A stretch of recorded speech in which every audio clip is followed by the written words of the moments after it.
ಬೆಳಗಾವಿ ನಗರದಲ್ಲಿ ಬೇಸಿಗೆ ಆರಂಭಕ್ಕೂ ಮುನ್ನವೇ ಕುಡಿಯುವ ನೀರಿನ ಸಮಸ್ಯೆ ತೀವ್ರ ರೂಪ ಪಡೆದುಕೊಂಡಿದೆ.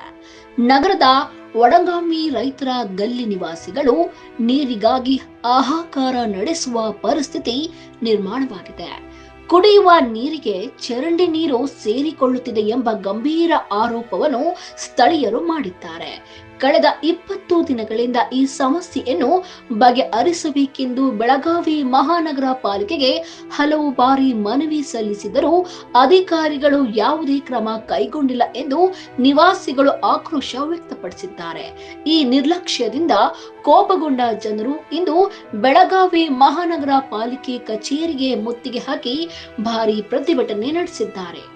ಪ್ರತಿಭಟನೆ ವೇಳೆ ಮಹಿಳೆಯರು ಸೇರಿದಂತೆ ಹಲವರು ಖಾಲಿ ಕೊಡಗಳನ್ನು ಹಿಡಿದುಕೊಂಡು ಪಾಲಿಕೆ ಕಚೇರಿ ಎದುರೇ ಘೋಷಣೆ ಕೂಗಿ ತಮ್ಮ ಆಕ್ರೋಶವನ್ನ ಹೊರಹಾಕಿದ್ದಾರೆ.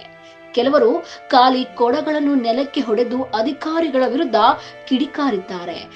ಕುಡಿಯುವ ನೀರಿಗೆ ಚರಂಡಿ ನೀರು ಸೇರಿಕೊಳ್ಳುತ್ತಿರುವುದರಿಂದ ಆರೋಗ್ಯದ ಮೇಲೆ ಪರಿಣಾಮ ಬೀರುವ ಭಯವು ಸ್ಥಳೀಯರಲ್ಲಿ ಮೂಡಿದೆ. ನಮ್ಮ ಸಮಸ್ಯೆಗೆ ತಕ್ಷಣ ಪರಿಹಾರ ಕೊಡಬೇಕು ಎಂದು ನಿವಾಸಿಗಳು ಒತ್ತಾಯಿಸಿದ್ದಾರೆ.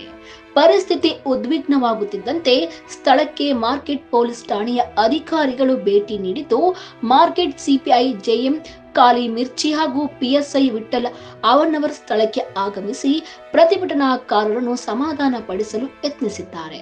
ಸ್ಥಳೀಯರ ಜೊತೆ ಮಾತುಕತೆ ನಡೆಸಿದ ಪೊಲೀಸರು ಸಮಸ್ಯೆಯನ್ನು ಮೇಲಧಿಕಾರಿಗಳ ಗಮನಕ್ಕೆ ತರುವ ಭರವಸೆ ನೀಡಿದ್ದಾರೆ. ಈ ಘಟನೆ ಮಾರ್ಕೆಟ್ ಪೊಲೀಸ್ ಠಾಣಾ ವ್ಯಾಪ್ತಿಯಲ್ಲಿ ನಡೆದಿದ್ದು, ಬೇಸಿಗೆ ಇನ್ನು ಆರಂಭವಾಗುವ ಮುನ್ನವೇ ಈ ರೀತಿಯ ನೀರಿನ ಸಂಕಷ್ಟ ಎದುರಾಗಿರುವುದು ಸ್ಥಳೀಯರಲ್ಲಿ ಆತಂಕ ಮೂಡಿಸಿದೆ.